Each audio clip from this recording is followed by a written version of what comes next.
So welcome. My name is Alla.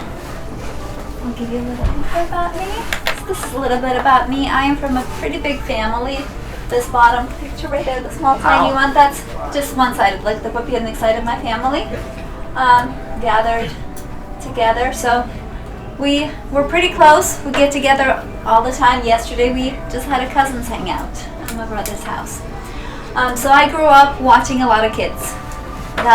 That was my first experience working with kids, was babysitting. My siblings, my cousins, everybody around me. I'm from Life Christian Church in Tacoma, Washington. I serve in teen ministry, so this is my group of teens. Last year they graduated, moved on to youth. So as a graduation, like little thing, we did a trip to Arizona. We spent a week in Arizona. That was us at Grand Canyon. So that was really fun. That's something that they work for, 4 years of teen school, to be able to do a big trip like that. So it was amazing experience. And a new ministry that I'm a part of, last year we started English classes for our new Ukrainian refugees, because when a lot of people came, the colleges were not accepting people without COVID vaccine, and a lot of them were not vaccinated. So they were asking for help. My dad approached me, said, "Will you start classes?" And I'm like, "But I've never done this before. How many people?" He said, "Probably 40. So I was like, "Okay, we can get this started." I did a QR code. I presented it to a small group of refugees. We had them gathered for dinner at church. And within a couple of days, we had over 100 people registered. By 2 weeks, we had 220. We had to cap it at 220, and then there were still 70 people on the wait list. So the need was great. Other churches have reached out, other churches started it, but this was my first class last summer of people that I taught, and we're starting another quarter on Monday. So it's been really fun to do that. And I work at an elementary school. I am a literacy coach, so I started out working with middle school and high schoolers as an assistant. Went back to school, got my teaching degree, taught kindergarten, 3rd grade, and now I've been a literacy coach for this is my 7th year. So altogether in school, this 16th year, I think. So I've been doing this for a while. So that's just a little bit of background about me, so you kind of know what examples and what I'm referencing. So kind of a wide range of ages of kids and a little bit of adults. So as I said, we're going to talk about classroom management and discipline. So those are 2 different things. So what is classroom management? That's skills and techniques that we use as teachers in order to make sure the classroom runs smoothly. This is how we manage things. And it's also the ability of a teacher to organize the space for things to work well. Discipline is a little bit different. That's the other side of it, is different techniques to redirect the behavior. So we set up the space, and how do we redirect the behavior?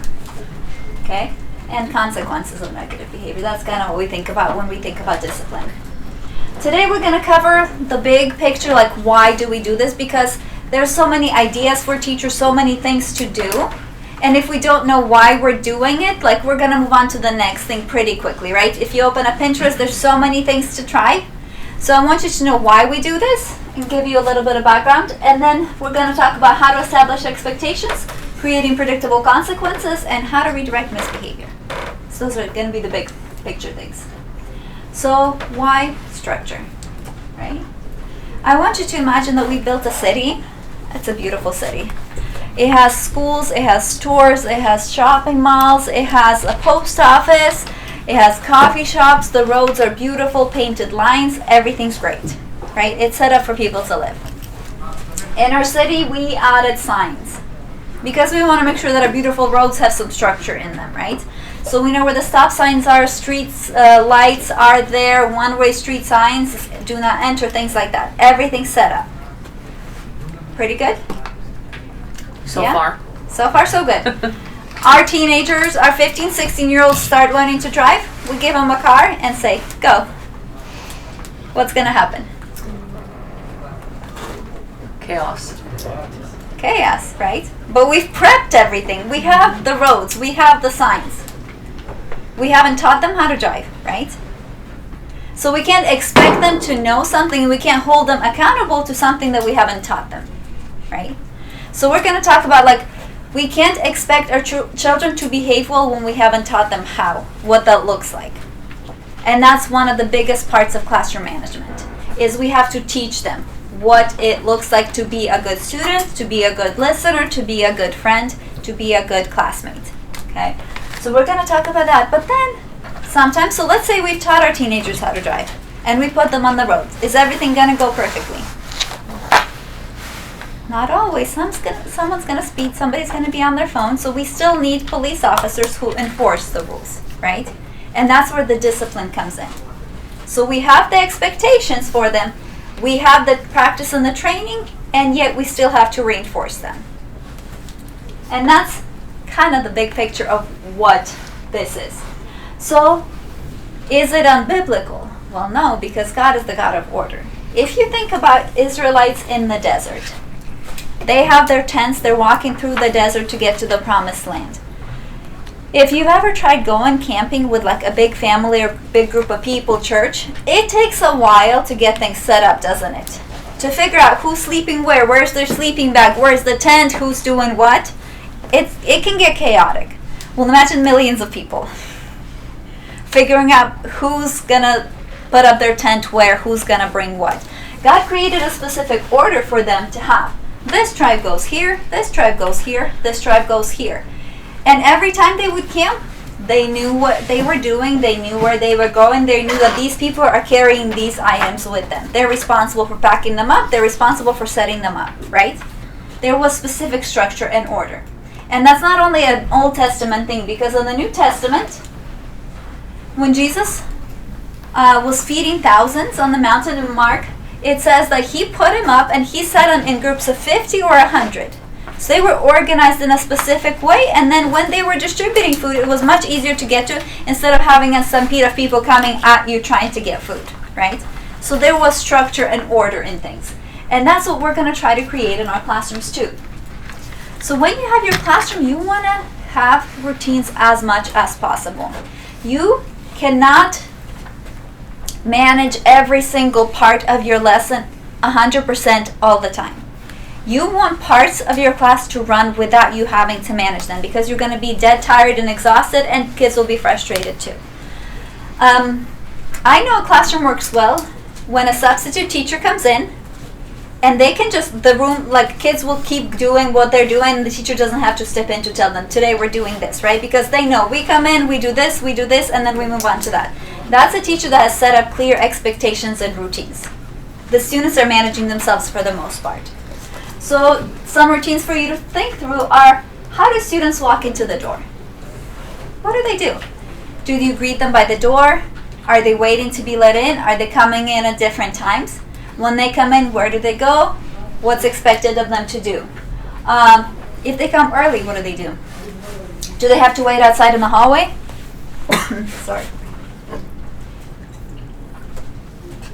Do they go to a different place? Like, do you gather somewhere and then walk your whole class to your classroom?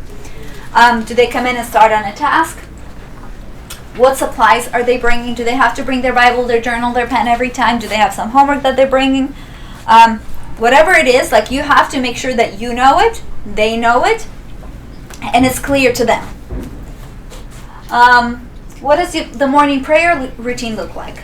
Are you always the one praying? Do you have students praying? Is it like a structure, like these people pray this time, this day, or this day? Is it random at different times? Like, do you pull popsicle sticks? Like, they have to know what's coming so that it's not a surprise for them. Like, I wasn't aware, like, this is a big deal. If the students have questions, how do they ask? Can they shout it out? Do they have to raise hand? Is there a Q&A box? Teach them what it looks like to be successful in your class. How do they turn in their papers? Do they pass it up front? Do you have like a box to turn things in?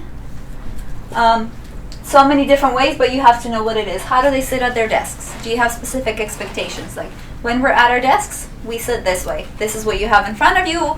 Some teachers say all four on the floor, so they're not leaning back in their chairs, right? But you have to teach a specific way. And if there's break time, what do they do during this break time? How will class end? Also the ending routine. Like, how do we say goodbye? Do we just run out? Is there something else that we do?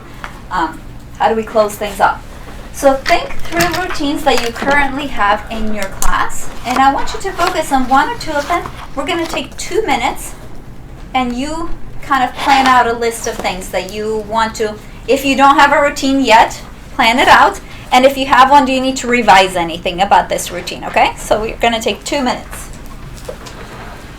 to make a plan, and then we will share out.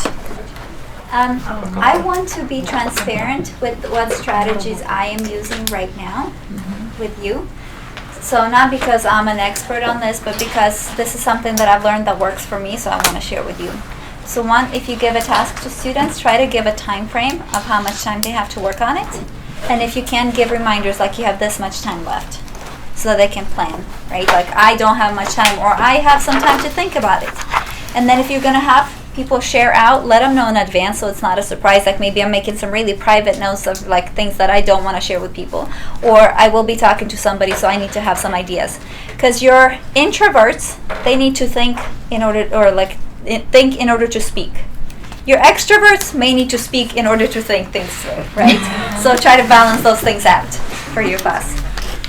Yeah. When you do routines, these are some examples that I've taken from my school, other schools, things I found online that I'm going to just show you. Take what you want, ignore it if it doesn't apply to you. So here's a morning routine, lunchtime routine. Notice how a lot of them have visuals. For younger kids, it's necessary. For older kids, it's helpful. The more they can connect to the visual, the better they're going to be at remembering things. This is about like how do we ask for help, how do we get tissues, things like that. Turning things in. Having things planned out, written, like even color-coded on the calendar also helps for older kids. Am I ready to start my day? And then pack up routine. Homework. When you teach routines, we introduce it, we explicitly teach it, I model it, like a morning routine. So I would always greet my class by the door. I say good morning to every child, say by name with a smile. If there's something like, so I work in a public school, right? There's kids from different backgrounds. Like if somebody speaks a different language, I will learn hello or good morning in that language, right? Kids enjoy that. Everybody wants to feel special. But in the classroom, I've taught them when they come in, they put their backpacks away, they take out their homework, they go turn it in, they get their morning work, go back to their table. So like, and there's a specific way that you have to kind of choreograph your classroom. So if you want your students going there and then going there and then going there, it's going to create traffic and there's going to be a mess. It won't work. So you have to create a flow of how they go about the classroom. Like this table will go this way to get their stuff, and this table will go this way to get their stuff. And you need to teach it. Like the younger the kids are, the more explicit you have to be with teaching those expectations. So once that was established, I was totally free for the first 15 minutes of class to greet every student, to check in with them if somebody came in, we're upset about something. I could handle that situation. I could take attendance, get everything done in the morning, and I didn't have to intervene because they knew what they were doing. Things like a morning meeting or prayer, right? Once you teach that, you set that up, then you can take a step back and let the students lead it. My 8-year-olds were leading that, you know? Like they would say, okay, today's question is this, right? And then they would like, okay, you share, then you share next, right? And they would call that out. And I had a list of everybody, like we marked to make sure everybody shared within a certain amount of time. So they knew to check. So it's possible, it's doable.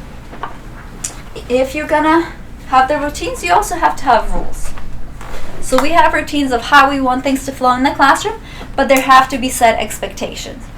So here's a little cartoon. Can you guys read that? It says no talking, no smiling, no wearing weird clothes, no running, no eating, no dumb questions, and a list goes on. If you ask kids what are the rules, that's kind of what they're going to say. We can't spit, we can't hit, we can't kick, we can't pull hair, you know? They're going to list all the things that they cannot do. I want you to think of it in a way like how do we positively frame what do we want them to do? Because if I tell you like whatever you do, do not think about the pink hippo. Okay? What do? Think about the pink You're hippo. going to think about the pink hippo. So if you tell them don't do this, that's what they're going to think about, right? You already put it in their mind. So state things in a positive way, like what do you want them to do? So if we say no talking, we say voices are quiet, right? No hitting, like keep our hands to ourselves. Whatever it is that you want them to do, state it in like whatever the replacement behavior is. So positively framed. Keep the rules to a small number. If you have a long list of rules, you're gonna forget it. The students will not follow them. And have them like more general categories that encompass things like my old school, the rules were be safe, be kind, be productive. Right now, the school that I work at, be safe, be respectful, be responsible. Kind of covers a lot of things, but then we break it up. So, okay, what does safe look like on the playground? What does safe look like in the hallway? What does safe look like in the bathroom, right? What is responsible when we sit at the carpet? What is responsible when you sit at your desk? So we spell that out, we practice these things.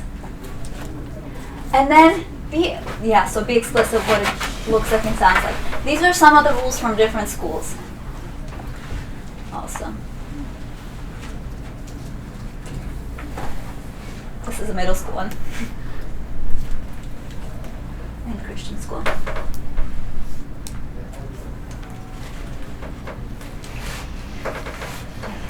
The way I like to do this, I would introduce the school rules because they were the same for the whole entire school, but then our class would develop a social contract.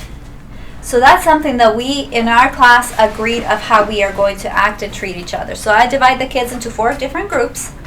Each group got a question to discuss. So group 1 had how do you want to be treated by the teacher? The second group, how do you want to be treated by each other? Group 3, how do you think the teacher wants to be treated by you? And group 4, how do you want to treat each other when there's conflict?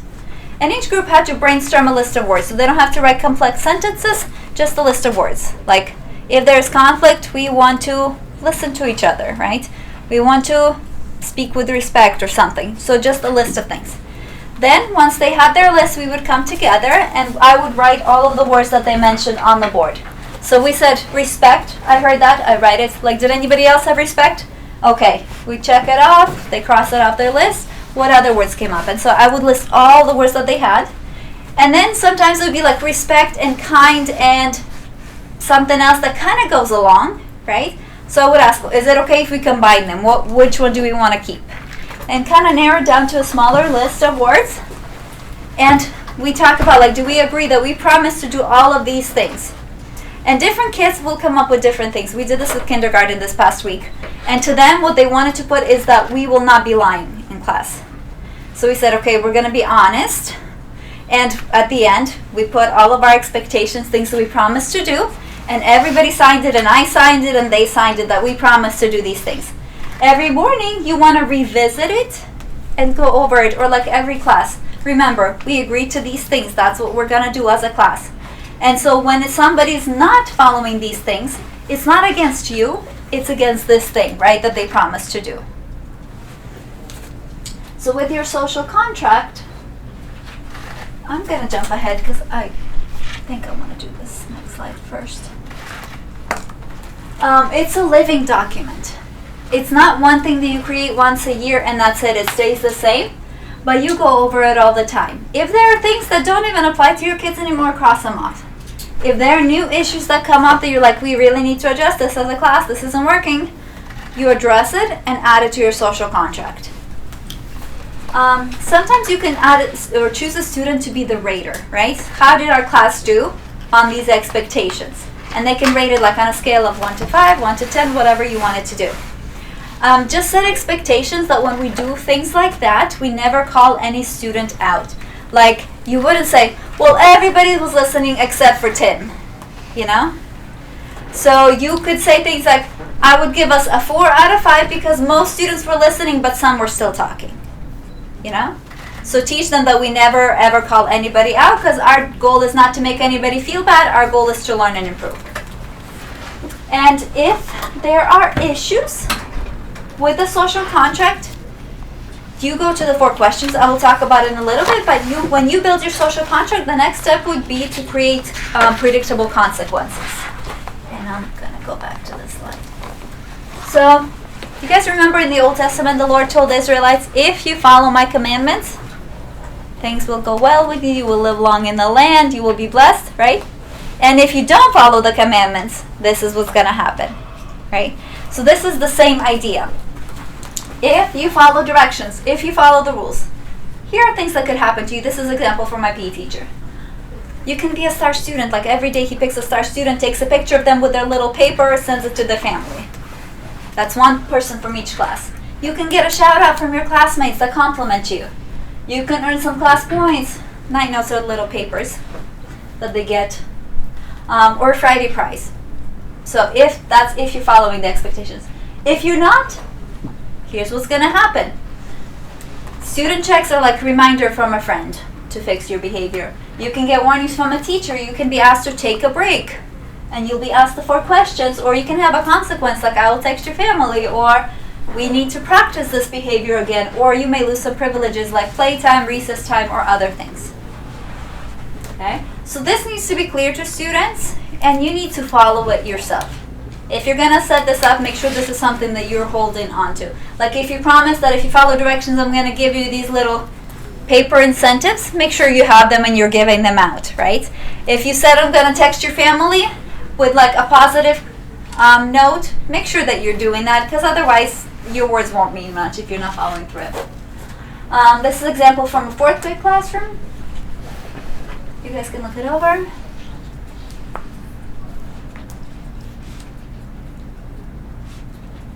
This teacher even used some sentence stems of what she would say. And then this is kindergarten.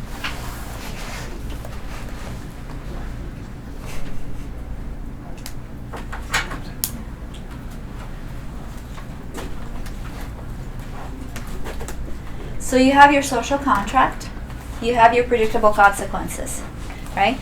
But sometimes you still might have issues. Some students will still choose to not follow the rules or the expectations. So that's when we go on to the 4 questions. So let's say a student's misbehaving. You've given them the warnings. You've given them the things, right? They're still not doing it. You move on here. And you say, what are you doing? What are you supposed to be doing? Are you doing it? What's going to happen if you don't follow the social contract again? Now, if you're like me, you probably think of a couple of kids that if you try to ask these questions, they will make this into a joke. They will not respond, right? They will ignore you. Yeah? Maybe? Maybe. Your kids are better than ours. If not. So here are some tips and ideas on what to do. So, only ask the question. Okay?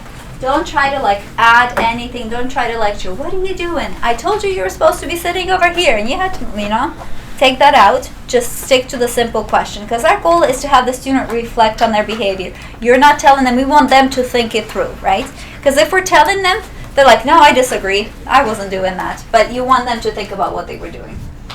And don't move on to the next question until they have appropriately answered the question that you were asking them.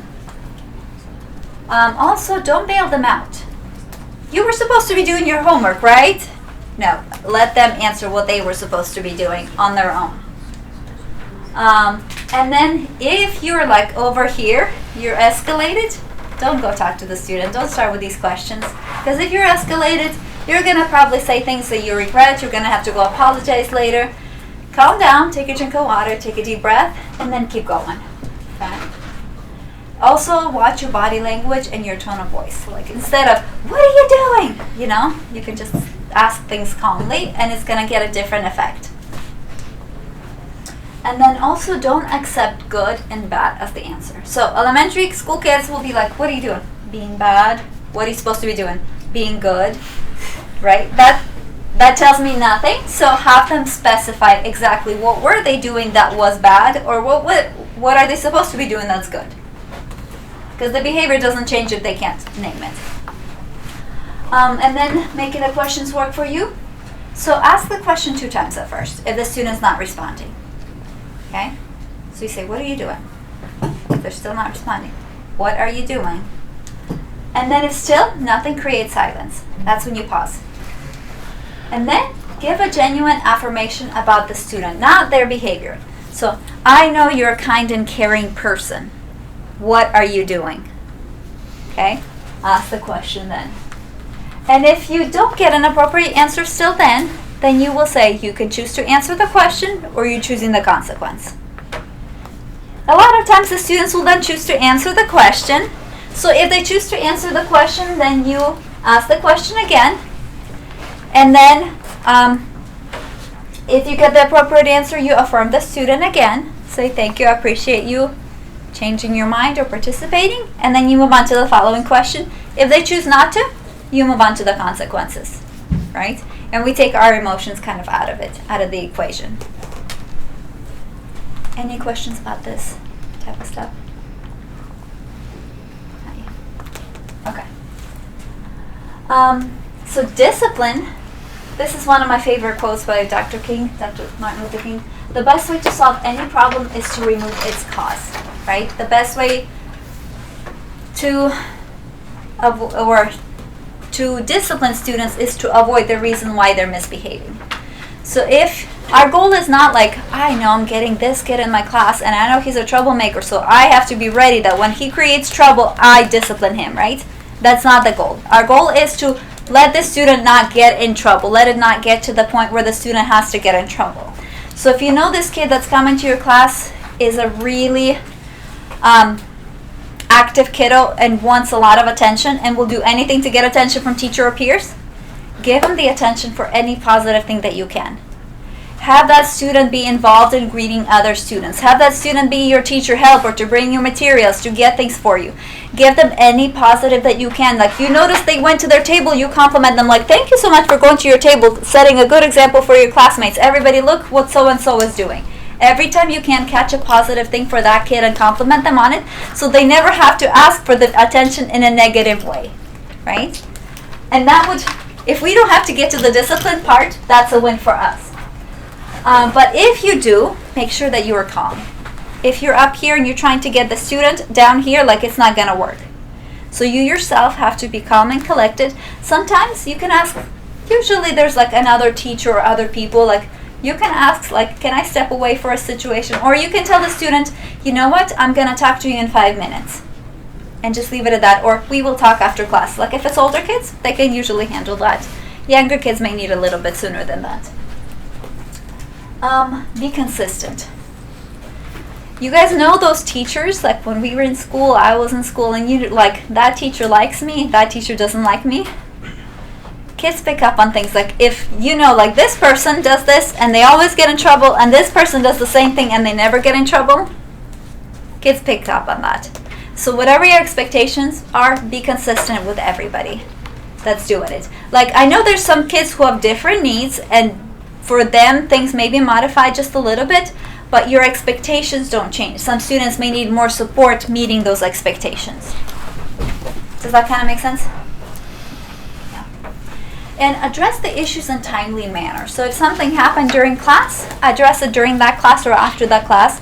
Don't bring it up a month later to the family. Well, your kid always does this, and this is the first time they're hearing about it, and you never told them, and you're saying always does this, right?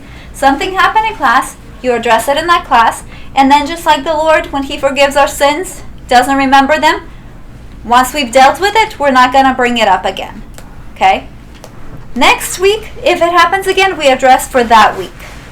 Like system-wise, we can think of like, okay, this keeps happening over and over, so what can we do to fix it? But to that student, don't bring up things that you have already dealt and resolved with in the past. And then address issues privately. This is especially true. Like this is true for all kids, but especially older kids, your teenagers, your preteens. If you call a student out in front of their peers, in front of their friends, for some, that's scary, and they will get very anxious. If that was me, I'd start crying probably. There are some kids who will get very defensive, because for them it's better to look like the bad kid in class than to look like somebody like who gets embarrassed, right? So they will say things that they would never say to you normally if they had a private conversation with you, and then they're going to feel bad, and that's kind of the reputation that they're building with the peers. So pull them out and talk to them in private. I like to do it like if I pull a student out to talk to them, I have them with the back to the class so the class cannot hear what they're saying, and I can still monitor the rest of the class. And I usually start with like an affirmation, like something positive about this kid, like, hey, you're a smart kid. You've been in my class for a while. Like, I know you pretty well. What's happening today? Right? And then kind of give them a chance to explain, like, what? I wasn't doing anything. And then if they're saying that, then I would say, I noticed that you were doing this and this and this, and that's really disrespectful. What are we going to do about it? So that's kind of when you can do the 4 questions or just have a conversation with the kid, but don't do it in front of the whole class. And then if you're going to praise them, good, praise them publicly. There are very few kids who are uncomfortable with getting praised publicly. Most students love it, enjoy it, thrive in it. Even teenagers who sometimes act like they don't like it, they do really like it. They did this thing for us at a training for teachers. They use the same little reward tickets that they do for students, little night notes. They mean nothing. It's just a little purple piece of paper. And they were handing them out to people like, okay, you're ready to start. You're looking at the speaker. You have your papers out, right? I was trying to get that thing. I don't know why, but it bothered me that I didn't get it and I was doing everything right at the end, you know? So if you're noticing students are doing the right thing, try to praise them, compliment them. I noticed that Anna is sitting in her spot ready to go. She's got her papers out. Good job. Look, there's 3 more people that joined us. Awesome job setting a good example, being good leaders, right? So compliment students whenever they're on task and doing the right thing. And that would not only feel good to the student, it would remind other students of what they're supposed to be doing. And as teachers, we develop our toolboxes, right? So those are little things that we do. You already have yours, and you probably have a lot of tools in your toolbox, things that work for you. Some tools may have gotten a little rusty, things that maybe you're like, oh, this used to work, not so much right now. So I'm just going to talk about some of the things that you can add to your toolbox or adjust. So one of the things is the teacher look. You guys know what I'm talking about? When you just pause and stand in one spot and give somebody the look without saying anything. One of my Sunday school teachers, last Sunday we started Sunday school, and they have pretty active class, and she wasn't teaching, so another person was teaching. She was just kind of supporting in class, and she found me after church. She's like, it worked. She said, I was standing on the side, this group of boys was talking, and all I had to do was just stand there and give them the look, and they stopped. So that's one of the ways, like, you don't even have to say anything, right? Nobody feels like they're in trouble, because you just move on with the lesson and keep going. Another one is above, pause, whisper, and that's kind of what I did before when you guys had a group conversation. So I spoke at a voice level above the noise, and then you pause for a little bit, and then your voice goes down. And then the class quiets down. Because they mirror your energy. If you're kind of like loud, and that's how your class will be. And there's nothing wrong with that. That's okay. But if you want your class to be more calm and quiet, that's how you have to be. If the teacher, this is something interesting, like let's say you're teaching over here, you're ready to give presentation, you lost your papers, you walk and talk looking for your papers, you've lost their attention already because you're not focused on them, right? So the more focused you can be, give them all of your undivided attention, the better it's going to be like running your class. Use proximity. Again, another nonverbal. You're teaching a class, you're noticing something's happening over here, you quietly walk, keep going with your presentation about the different strategies, just stand and keep going with the lesson. A lot of students will notice, like, they know when the teacher's close by and they will stop. And that has saved me a lot of times, especially with teens, because I would want to call somebody out for talking or not listening, and then I go over there and I notice that they're asking a question about something they didn't understand. Right? They maybe weren't comfortable saying that in front of the class. So then I can address it as a teacher. And I'm not embarrassing them. And I'm not embarrassing myself by calling them out for something that they did nothing wrong for. Right? So the more I can do that, the better it is. Sometimes you can compliment a student who is on task. And about proximity, can I use it as an example? Absolutely. Okay, so let's say you're a little bit off task, and I don't want to draw all the attention to you. I also don't want to call you out. I want to keep focused on the lesson because we have a limited amount of time. I can just come over. If proximity doesn't work, I can just tap you or tap you on the shoulder, point to where we're looking, and keep going. Right? I don't have to stop my teaching to do that. While teaching, point to the rules. Like if something's happening that's breaking the rules, like somebody's being unsafe, all I can do is just walk up and keep going. And then sometimes you can say the student's name and ask the question. Just don't want you to, like, our goal is not to embarrass somebody. If you knew they weren't listening, don't ask them a question about something you know that they don't know the answer to, right? If we embarrass them, they're not going to want to come to class anymore. And our goal is not to, like, keep kids out of Sunday school or teen school. Our goal is to have them come to learn to grow closer with the Lord. So if you're going to call their name and ask a question in an engaging way. Like, hey, what do you think would have happened if this? And like, so you say the name and then ask the question that they can think about to answer, but not something that they should have known the answer to already. Does that make sense? Yeah. Because that would re-engage the student, and you're not like, you're sort of putting them on the spot, but not like in a spot like I'm testing you right now. Or you can say like, and so was in the story just like, and you can use a student's name that usually gets their attention, they start focusing again. Or sometimes you can move a student to a different seat. You have different group of kids with different needs. Like my first group of teens that I had to have very strategic seating arrangement for those kiddos because they just had a hard time making good choices on their own. So some kids had to sit a little bit closer to me, some could sit a little bit farther. With seating, also try to keep things in the classroom, like keep your arrangement in a way that you can access all students. So if there's a student that you know sometimes needs additional attention and they're sitting by the wall and I can't get to them all the time to just kind of gently tap them on the shoulder, it's going to be harder for me. So I want to put students in a place that I can support them best. Some classes may not need that much support. Like some kids are pretty independent and they can manage themselves a little bit better. Like my last group of teens, I just had to introduce the expectations and I told them, make a choice of where you sit. Make sure that that's the best place for you to learn. If you're not, don't learn the best by your best friend and you're going to want to talk or do other things, you make that choice for yourself. If you can't, I will move you. So that's all I had to do. And in 4 years that I worked with them, I didn't have to move them. Sometimes I had to remind them, like, remember, if you make a choice to not, to sit in a spot where you know you're not going to be able to focus, I will move you. So I had to remind them, but I never had to move anybody. So it depends on who your kids are. Sometimes you have to have that private conversation outside with a kiddo. And sometimes you need to take away some privileges. Like, if you spend 20 minutes of our class time playing with toys, I'm going to have to keep you for 20 minutes to make up for the learning that we just did, right? And your consequence or your punishment has to match whatever misbehavior it was. Sometimes I've seen this where a student will be like doing something, drawing on a desk, and the teacher will be like, give me 20 push-ups. You weren't listening. Those 20 push-ups have nothing to do with the misbehavior that just happened. Also, some of our teen boys will misbehave so they can show off that they can do 20 push-ups, because they know that that's the go-to for the teacher. So if the student's drawing on tables, have them stay after class and wash those tables and see how hard it is to get that pen or whatever off the tables. If the student was being mean to other kids, making fun of them, have them go and apologize, write an apology letter or something, right? So whatever misbehavior is, the consequence should match it as close as you can.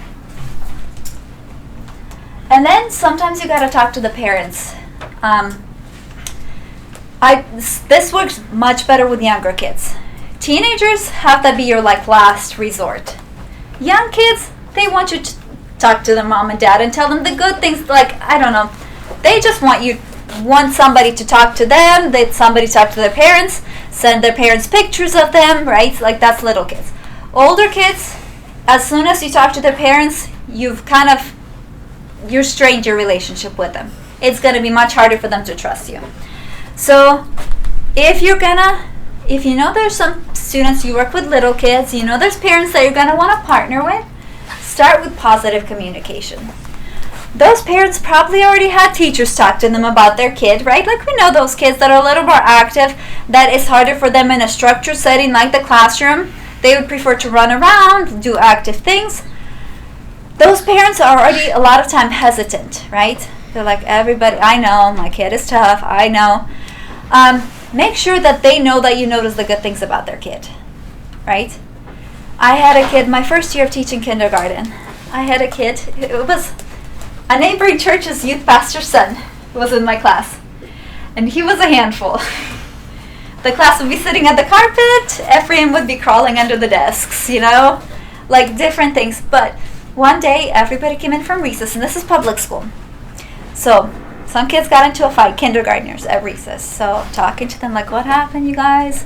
What was happening? And, Jesse got in trouble, and Ephraim goes, Jesse, you can't do that. When you go home, you have to get on your knees and ask Jesus to forgive you. And it was so sweet and so cute that this 5-year-old, right, is telling somebody else that when he goes home, he needs to pray for Jesus to forgive him because he got into a fight.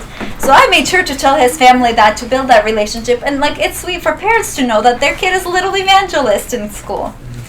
So tell families the sweet and positive things you notice about their kid. And then when you need their help with something in class, they're much more likely to support you and help you when they know that you truly care about their kid too. Right? That you're not just like, fix this and do that for the kid. For teens, older kids, I would much rather keep the kid after class to talk to them on their own. And I had to do this 2 years ago. One of the boys in my class, he's not a bad kid, just kind of, like the quiet, stubborn one. Like, I'm going to be here, but you can't make me want to listen, And whatever I would say, he'd say something under his breath. And just like loud enough for me to know that he's saying something, but not loud enough for me to hear what he's saying. And it gets kind of like, it's Thursday night. I am tired. And somebody's sitting there and I can hear him mumbling the whole time. So I kept him after class one day. And I was like, okay, Peter, what's going on? What? Nothing, Teenage boy, 14 years old, 14, 15. So I said, okay, this has been happening, and it's been happening for a little while. Did I do something to offend you? Is the lesson not interesting? What's the issue here? And he was like, well, no, it's not you, it's the other teen leaders. And he went on to say that he felt like they were unjustly treating him. So we were like, okay, I said, but other teen school leaders are not here right now. You're taking it out on me, the issue that you have with them. We came to a resolution. Now he's in youth. Every time he sees me in church, we talk, have a great relationship, right? But I'm glad I didn't have to talk to his parents and have to, we were able to repair that relationship with him. And that's pretty nice when you can have that. Some kids, you may keep them after class. And you may have to, work very intentionally to build a relationship with that kid. Some kids, I like to practice this with my teens. Every teen in my class, I hang out with them at least once, something outside of teen school, in a small setting, something fun. So I would take 2 teens and I we went bowling. We went, what are some things that we did? We've gone, with the girls we did picnic. Packed a lunch, had a picnic at the park. We went to the Ferris wheel. We did just different things. Some boys, we did the laser things. What are they called? Laser tag. Yeah, laser tag. So take them out for an activity, and then usually I take them out to eat. But they remember those things, right? And whatever you invest in them, that pays off in the future. Because those kids will usually, they will remember that. And somebody said, this is a person, he went into youth already. He's like, remember my first year of teens when you took us out bowling and then we went to Red Robin and then you asked me a question about this and this and this? I forgot about the question I asked him, but he's been thinking about it for 3 to 4 years that I asked him this question. So they appreciate that. They notice those things. When an adult wants to invest in them and spend time with them. I know it's hard and I know we're busy, but I think especially teen ministry, you have to be able to do that. Or find, if you're working with other people, split up a little bit. I'm going to focus on these teens and you focus on these ones. Let's try to build a relationship, invest in them so that they have an adult that they can trust. And sometimes extreme cases, when there's extreme disruptive behaviors, unsafe things happening, and you've tried the things that you've tried proximity, the teacher look, you've tried the redirections, the 4 questions, and it's not working, right? You may need to call for help, and that's okay. But every time you call for help, you're giving away your authority to that person, right? So whoever came now has the authority over that situation. Sorry guys, how much time do I have? Do you know? It's 2:20. 11 It's minutes. 3:20. 11. Okay, thank you. Just want to make sure I get through things. So whenever somebody takes that kid, they now have the authority. And whenever that student re-enters your classroom, you want to make sure that you meet with that kid. Like, okay, you were removed because this happened. When you come back to my classroom, this is what I expect you to do. So you get that authority back. Like, you're coming back into my class, and these are my expectations for you in my class. So that it's not like, mom calling dad whenever something happens. But no, like, we're handling things, and we're working together. And then some of the teacher's don'ts. These things are self-explanatory, but I just want to go over them, things that we do not want to do. So first, don't yell. As soon as you raise your voice, they lose respect for you, right? Well, some little kids get scared, and then they're scared to come to class. But big kids, they lose respect for you. And sometimes there's some kids that will, for them it's entertaining. Like, look what we made her do. Let's try it again. So try not to raise your voice. Do not speak in a disrespectful way, ever, to any kid. Each kid is a person, right? Those people will grow up. You'll be in the same church. They might be the next deacon leader, right? Children's ministry director.